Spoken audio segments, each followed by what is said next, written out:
All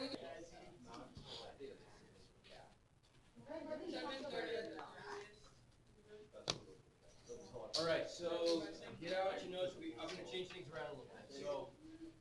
So we're going to finish our discussion that we began yesterday. We'll get back to that, I promise. We're going to take a little break. We're going to actually I want to spread out the math a little bit. And so we're going to talk a little math today, and then we'll get back to the other stuff like Friday. It's a good day for that. So, all right, so this is some artist's interpretation of something, but it's an important, fun concept to talk about.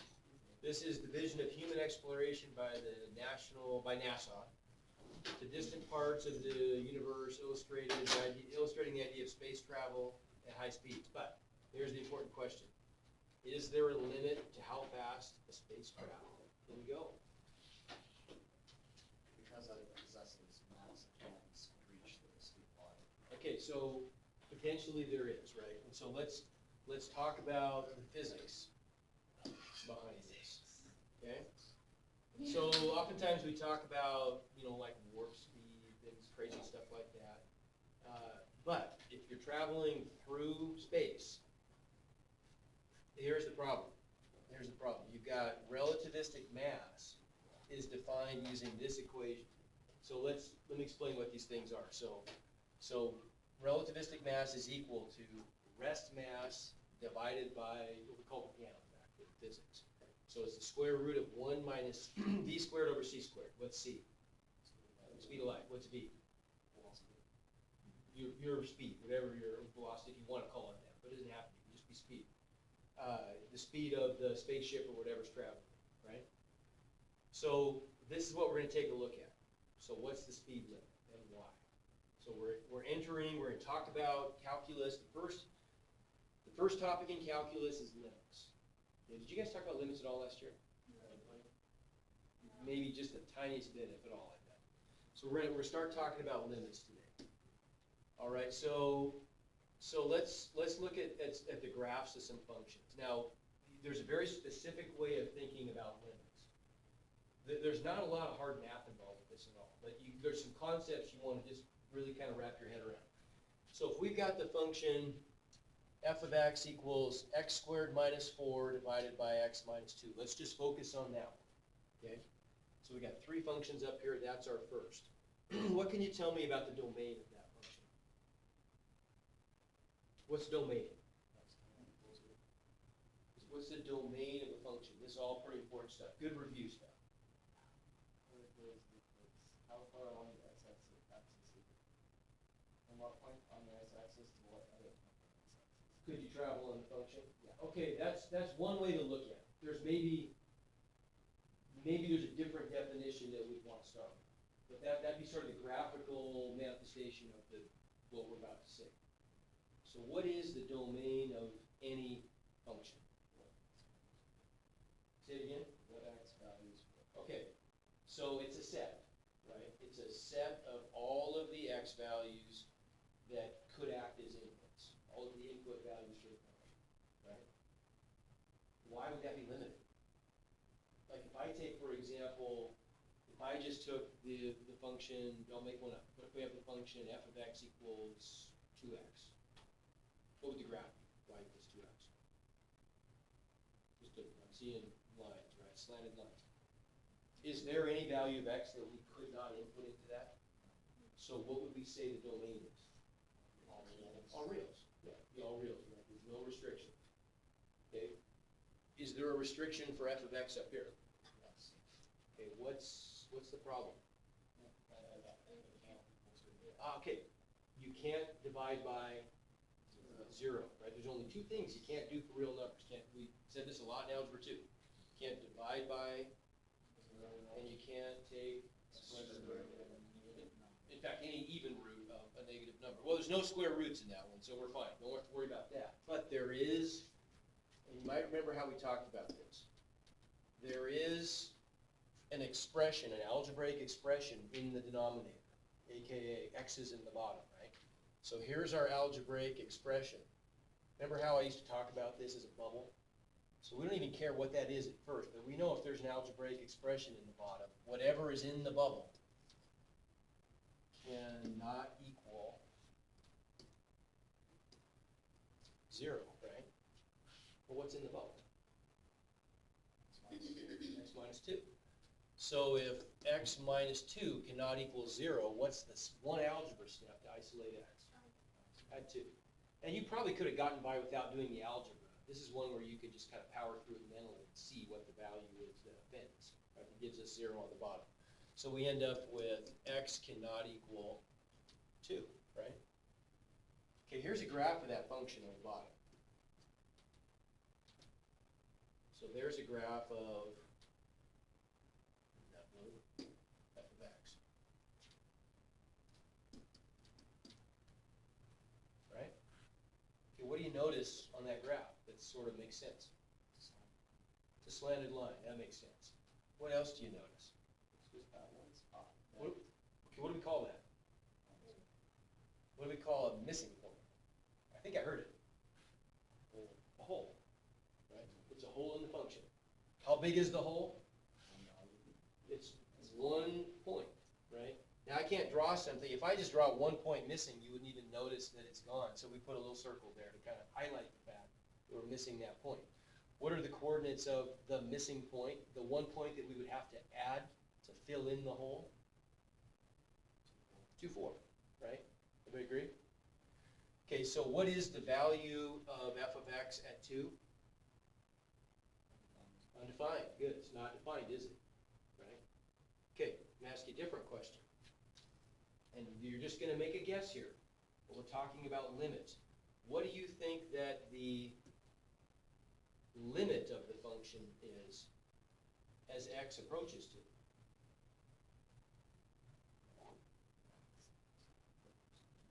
As x approaches 2, what's the limit of the function?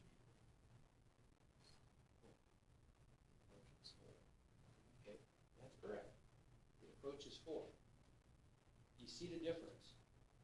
I'm going to say something really profound here, so you got to remember this. A limit is absolutely unconcerned with what actually happens when you get there. That's irrelevant.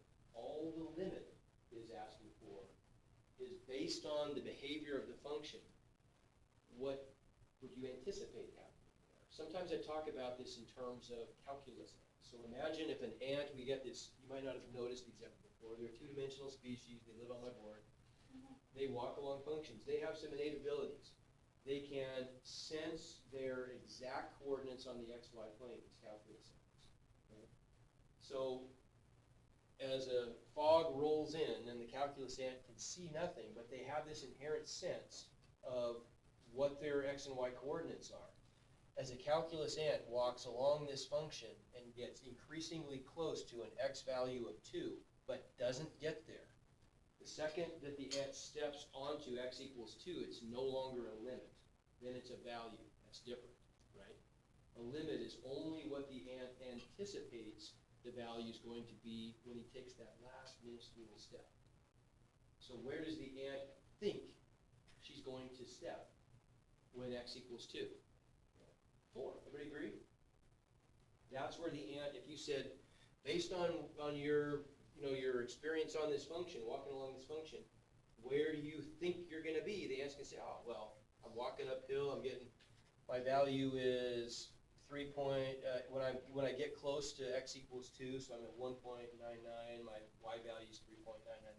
Take another tiny little step and I get even closer. It's even closer to 4. It's going to be 4. Pretty clearly, it's going to be 4, right? From either direction, if the ant approaches 2, the ant thinks the y value's going to be 4. And so that is the answer to the limit. What happens when the ant actually steps onto? Disappears. Black hole. I don't know what happens. Goes away. There's no place to stand, right? Okay, here's a good analogy for that. I think maybe we even talked about this in Algebra 2. I can't remember if this came up in any context, but it works great in calculus. So if I were granted infinite, immortality, infinite lifespan, and every second of my infinite life, I took a step that brought my distance to the door I got halfway there, cut the distance in half. Okay. It's pretty boring. Do I ever get to the door? No. Okay. if I went to the Acme store and bought a Sharpie that had an arbitrarily fine tip, so I could make the smallest possible point. Is there any point that I could draw on the floor that's not actually on the door that I wouldn't eventually step on? That's ponder that one for a second. Let me ask that again. Is there any dot I could ever put on the floor that I wouldn't eventually step on if I'm going to cut my distance to the door in half with every step forever? No. I'll never make it to the door. That's true. I'll never get to the door. But is there any point that I wouldn't step on? That's a weird concept, isn't it? It's true. There's no point that I wouldn't eventually step on. That's, right? Well, wait a minute. That's weird. Is there, I mean, you might be thinking to yourself, well, what about the point that's adjacent to the door? What about that point that's right next to the door? What's wrong with that logic? Keep cutting it in half. If I think I'm at that point, how many points actually are there still between me and the door? Infinite number, right? And so mathematically speaking, I could keep focusing in with my microscope. If I think I'm there, we'll just pan in a bunch more, and all of a sudden there's a bunch of extra points that I didn't know were there previously, right? So that gives you some insight into what a limit really means. So what would I say is the limit of my motion if I do this forever? The door. But do I ever get to the door? No, but it's the only place that I don't get. Everybody agree? Every other point I am going to step on, right? I don't want that stuff popping up. So anyway, you get the idea? Same thing with the limit. The only point I don't actually step on is the point at x equals 2. Every other point I get to, right? Okay, so what about this guy right here? Let's look at this example. The square root of x minus 2 over x minus, or an absolute value of x minus 2 over x minus 2. We'll talk more about that kind of a function later. I don't want to go into why it looks like it does, but that's what it looks like, okay? So what about this time? What's going to happen? Is there going to be a limit? Is there something, and we'll talk about this in more detail. Is there what is the ant going to say as the ant approaches from the left side of 2? As the ant approaches the value 2, what's he going to declare? What value, what's the limit of the function? What value does he anticipate stepping on? And when I say value of the function, I mean x or y value. Y value. Okay. That's on which side it's coming from. Coming from the left. -1. What about coming from the right? 1. Okay. That's a little weird, isn't it? Hold that thought. That doesn't seem to work, does it? Okay, what about something like this guy? What about something like this guy right here? We got some issues here too, don't we? What's going to be the problematic value this time? What's the x value that's going to blow up? 2, right? This looks to be an asymptote, meaning it goes infinitely high. So we got some issues there also. We'll come back to this stuff. I just want to give you just a brief introduction. So once again, I want to reiterate here. When we're talking about a limit, we're only talking about what's happening in the vicinity of x equals 2, not what's happening actually at x equals 2, okay? So let's put some teeth in this. So let's kind of try to mathematically define, and this is still pretty informal, the concept we were just talking about. Instead of talking about calculus index, because not everybody had, I think I'm the only one I know of that has calculus index on their board. Other people in college or professors may not even know about calculus. Too bad for them, but they, I don't know, they like my board. So let's kind of develop an intuitive definition of this limit idea. So if f of x is a function defined at all values in some open interval. Now already this is sounding pretty mathy, isn't it? Okay, we got to get used to this stuff, because this is what we do in calculus. We get very mathematical. So let f of x be a function defined at all values in an open interval. What's an open interval? Sure. Okay, but what's the open part mean? think back to last year. You must have spent some time, or if not that, go all the way back to algebra 2. Probably would have spent a lot of time on this last year. Open interval as opposed to a closed interval.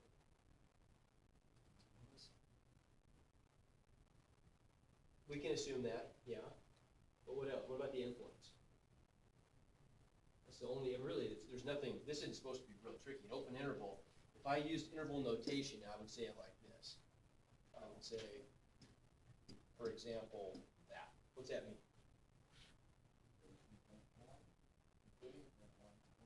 No, it goes from 1 to 3, but not including the endpoints. So if we were to write this, for example, using inequality notation, what would we say? X is greater than 1 and less than 3. Agree? Okay. So it's defined at all values in an open interval containing A. Here, this is important. With the possible exception of A itself. And we saw that, right? If we go back to this last, situation here we were looking at, you told me that the domain of this function was all values except 2. So if I took some open interval for, let's just say, from 0 up to 4, that's including all values in that interval except 2 itself. But that was the interesting part, right? We took a limit here as the ant walked towards 2. Didn't actually matter if the function was defined at 2, right? So if we look forward to our definition, then we're saying we got some open interval, where the function is defined at all values on that open interval that's surrounding A, right? It's including some value A, except possibly at A itself, right? And let L be a real number. Okay, so we're just going to define L as a real number.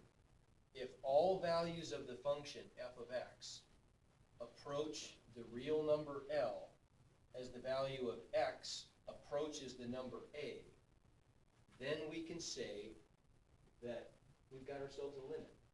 Okay? That the limit of f of x as x approaches A is L. The way we write this in math is like this. Okay? If that's not 100% clear, it will be in about 10 seconds. Let's just back up and apply this to our thinking about this graph. So what could we say about this graph? Let's make a limit statement here. We could say that the limit, and that's how we write it in calculus, we just write LIM to represent limit. The limit of f of x as x approaches what value? 2, right? As x approaches 2 is equal to, what did we say? Okay, does that make sense? Think about that. That's saying that as the calculus ant walks infinitely close to the value x equals 2 from either side, left or right, the calculus ant anticipates stepping on the y value 4, right? And so that's the limit. Okay, does that make sense? Okay, question? So it doesn't necessarily have to be a whole. We take that same line and say, as x approaches 0. Sure, absolutely. Okay, in fact, let's do that. It's a good question. So what if I asked you this? What's the limit of f of x as x approaches 0? 2. Everybody agree? Because as the ant approaches 0, the ant thinks she's going to stand on that point right there with a y value of 2. Is this different than this last limit? What do you think? Kind of looks like it, because this is a hole and that's an actual point. Does it make any difference? No, because the ant never gets there anyway. So it makes no difference insofar as the ant is concerned. It never takes that last little tiny step. So it makes no difference if there's a hole there or not. That's just what, based on the shape of that curve, that's where the ant anticipates stepping. This time there happens to be a hole, but big deal. We don't care. Right? Okay. So let's talk about some ways we can answer these questions. So one way we already saw was graphically, right? we had a graph of this function, and based on the graph, you guys were able to tell me that the missing point there was 2, 4. So when the ant approached 2, the ant thought the y value was going to be 4. Here, the point the ant approached had coordinates 0, 2. So we said the limit of f of x as x approaches 0 is, oops,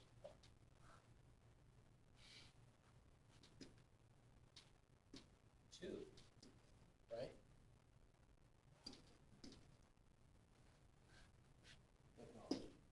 Okay, so what are our techniques for dealing with this? Well, one way we can do it is graphically, right? We can just use a graph. There's another way. We could use a table. We could use numbers. What if we took something like this function right here? What's the domain of that function?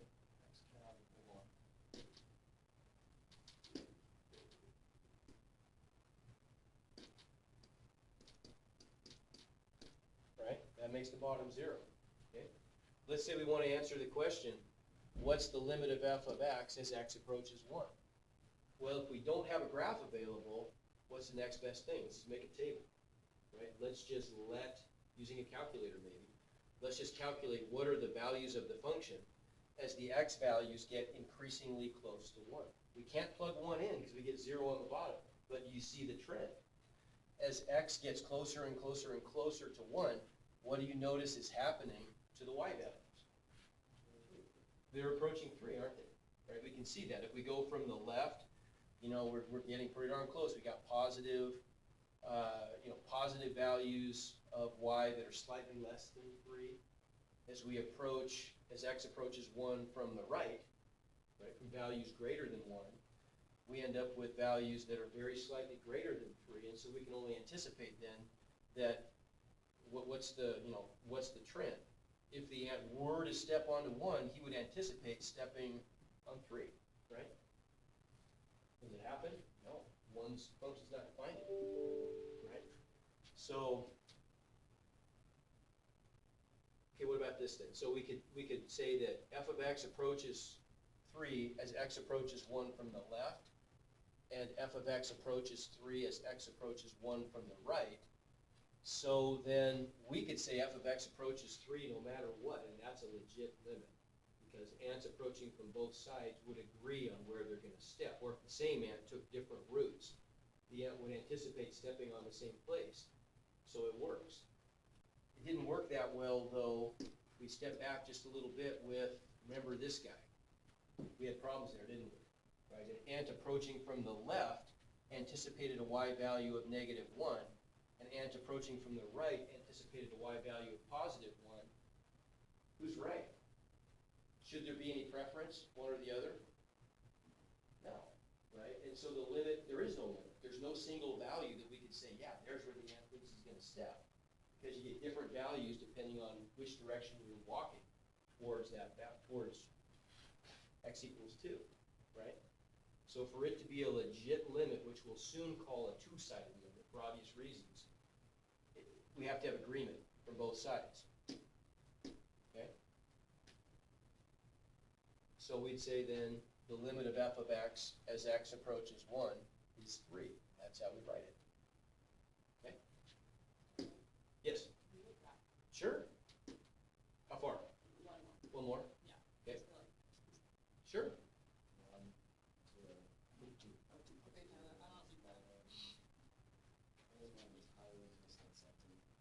Okay, while we're on this page,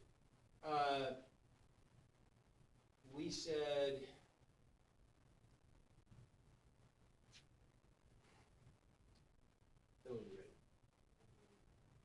okay, so let's go back here for just a second. We picked an open interval that went from 0 to 4, this first one, because the function's defined everywhere on that interval except at 2. Sometimes in math, I'm putting myself in your spot, and I would be asking, well, why'd you pick 0 and 4? Were you thinking that, maybe? Okay. Could I have picked -1 and 5? Would it have changed the argument at all? No. Could I have picked 1 and 3? Sure. Right? The only key ingredient here is it needs to contain an infinite number of points, and it has to be somewhere on that interval, even though it may not be included in the domain, the value we're trying to approach, which we'll call A typically, is 2. And so even though that one may not be included, the points surrounding that, arbitrarily far to the left and right, have to be included. That make sense? There's nothing magic about 0 and 4. I could have picked negative 100 and positive 100, right? But I got to be able to approach 2 from both sides of my open interval. Okay?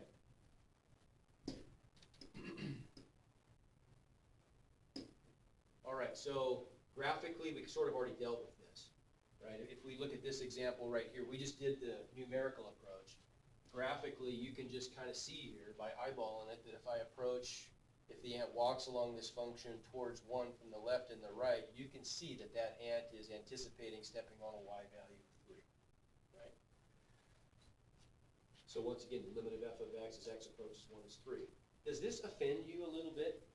This notion of trying to calculate these limits, you know, intellectually offend you using just tables and graphs? What's the problem with that? I mean, it works, but what's the problem with it? Slow. So it's slow. What if this point weren't in a really convenient place? Would the graph be so effective? If you're using Desmos, it's not. Maybe, but even in Desmos, it's not going to tell you the answer, because if you try to evaluate the function at 1, you're still going to get back nothing, because the function's not defined there, right? What about the tables? Now, the table worked fine for us because it was a pretty well-behaved function, but what if it was a function that was very frenetic? It was just bouncing around all over the place. And we would need to maybe, who knows what size steps we need to take before these numbers start to behave well, right? You get an idea here that it just doesn't seem very clean, does it? Doesn't it seem like, wouldn't you rather be able to rely on something where we could say, go do some algebra, for example, and say, okay, that's the answer. We're going to. That's the third approach that we haven't quite gotten to yet is, let's see, boy, I got lots of slides going. I'll come back to this. Is an analytic approach. It may not be tomorrow, but it's going to be sometime in the next few days. We'll talk about an analytic approach to evaluating limits. Today we're just looking at kind of the approximate ways of doing it, numerically and graphically. But eventually we're going to come up with a solid algebraic approach that tells us the one answer. It's indisputable. There's no guessing. It's just, that's it. Okay. Okay, so let's look at a couple other examples here. Yeah, I'm not going to do this now. Actually, I want to show you how to do it with technology. Yeah, I do want to do that. I don't have my calculator yet, which is fine. I want to use Desmos anyway. So you can help me out with this, because you probably know more about Desmos than I do. But let's pull up Desmos. And let's see if we can come up with a strategy for numerically finding limits, because this is valuable. This is something you're going to have to do on the AP test. But on the AP test, you can't use Desmos. You have to use a graphing calculator.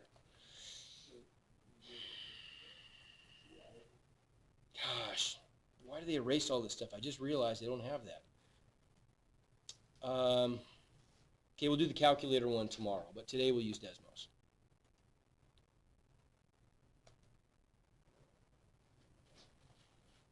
Okay, so in Desmos, you can add a table. Okay, and let's say we want to do for the function,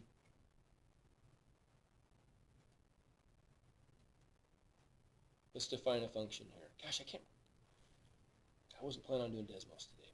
Let me try this now. If I do f of x equals, let's do x squared, oops, minus 4 divided by x minus 2. Okay, first of all, can you see right away on that graph that there's an excluded point? You can't really, can you? Right? If I were to trace along this thing, I'd get values, but if I try to do something like, if I do f of 1, I get back 3, right? If I do f of 1.9, I get back 3.9. So what's one way I could maybe think about taking a limit here on Desmos? Trial and error, but if I'm trying to take a limit as x approaches 2, what might I do? Yeah, just put in a whole bunch of 9s. What do I get? 4. Okay. Are we done? Can we establish right away, just based on that the limit of this function as x approaches 2 is 4? What else do we need? Other side. Yeah. So I could do f of what? 2.00000001.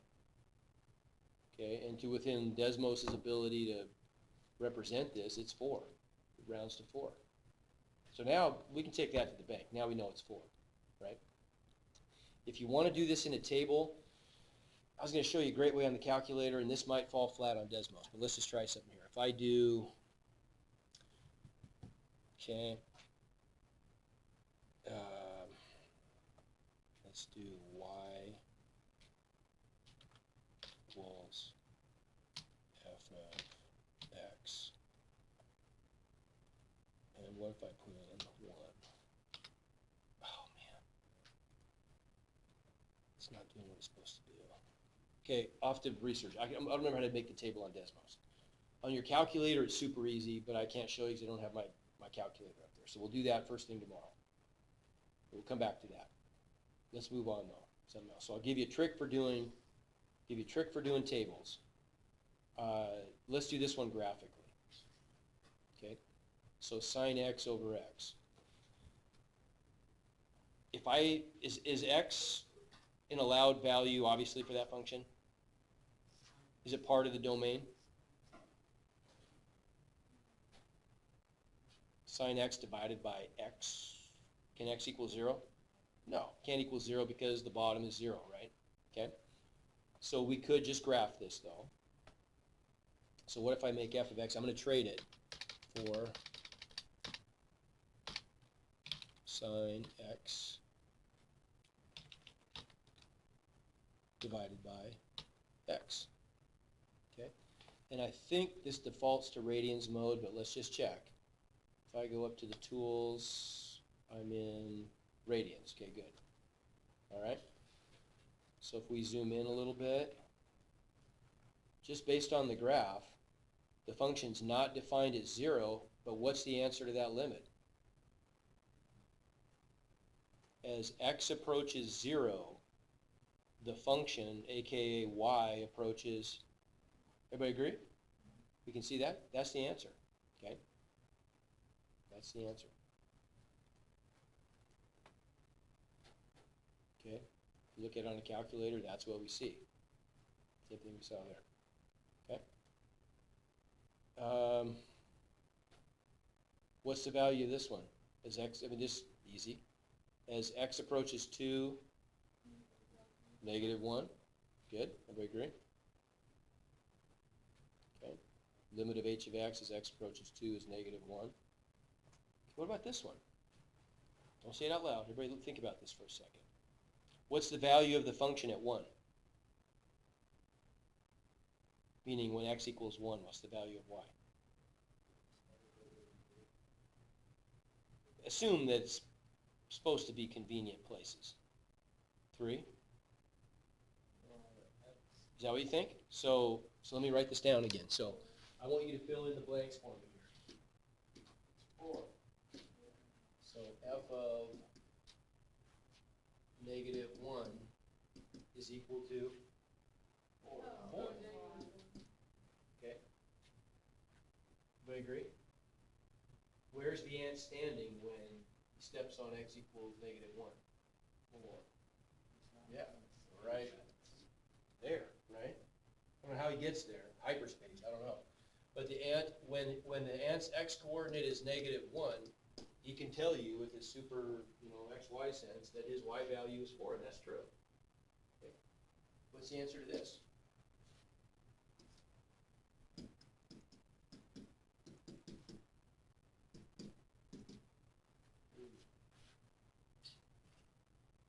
What do you think? 3?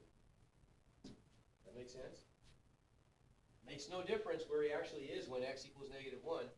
That's where the ant anticipates stepping, so that's the answer you know. Okay?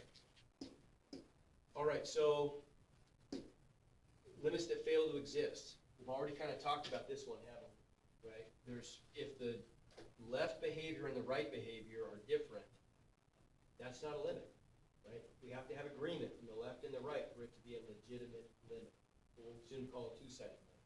So one place where limits are guaranteed to fail to exist is different right and left behavior, so a gap or a break in the function. Okay? What's another one you think? We've seen one like this today. We didn't really emphasize it or talk about it much. Is there another place where a limit might fail to exist? Asymptote. Yeah, asymptote. So if we have, oops, we have infinite or unbounded behavior, right? Why does this one work? Well, the function's undefined as 0, big deal. That's allowed, right? The function doesn't have to be defined as 0 for the limit to exist. But describe for me what the problem is here. If we were to make a table, for example, what's going to happen is we input values increasingly close to 0. They're not going to agree on anything at all, are they? They're just going to get bigger and bigger and bigger, right? So there's no place for that ant as he walks closer and closer and closer to 0. That ant's never going to get a sense of, oh, okay, now I know where I'm going to be. Because this curve just gets steeper and steeper, right? Does that make sense? Okay, so unbounded behavior. The last one is bizarre. And this isn't a comprehensive list by any means. But the last one is what we call oscillating behavior. So what if we took something like this weird function, like the sine of 1 over x, as x approaches 0? Is x allowed? Is it an element of the domain?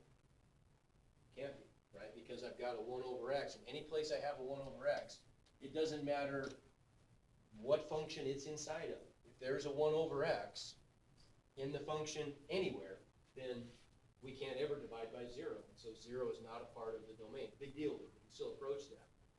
Okay, but I want you to kind of try to wrap your head around this one. This is a compound function, or a composite function. We've got a function of a function. What's the outside function here? Sine.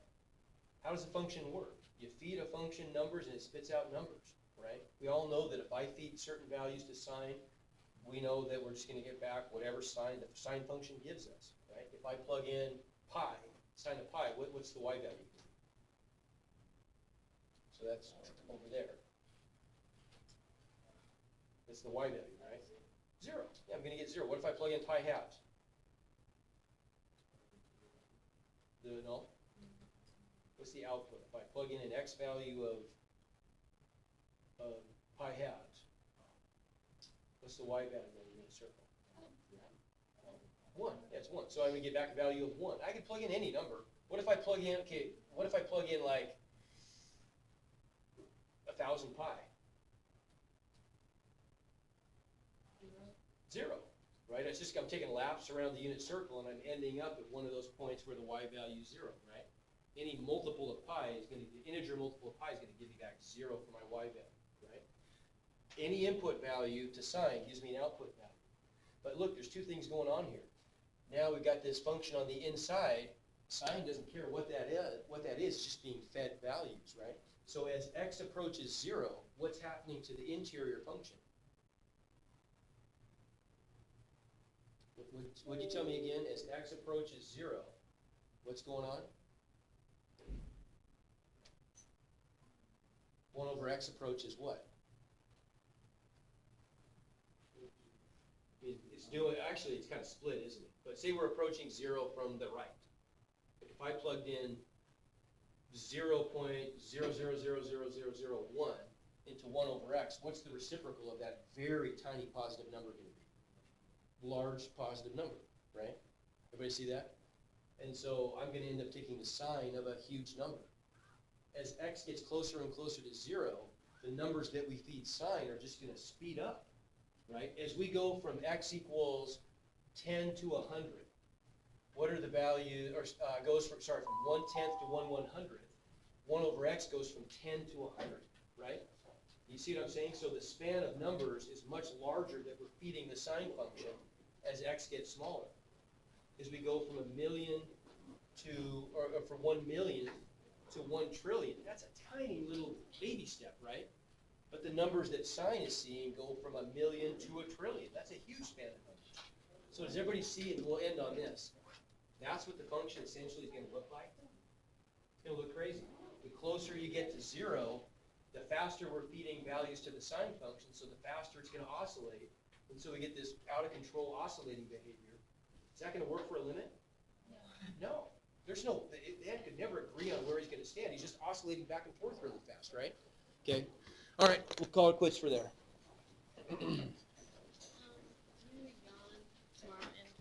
Oh, nobody. So there is an assignment you could start on. We're not done talking about this. I want to show you a trick on the calculator tomorrow, but the first assignment you could start jumping into. Yeah, you're fine.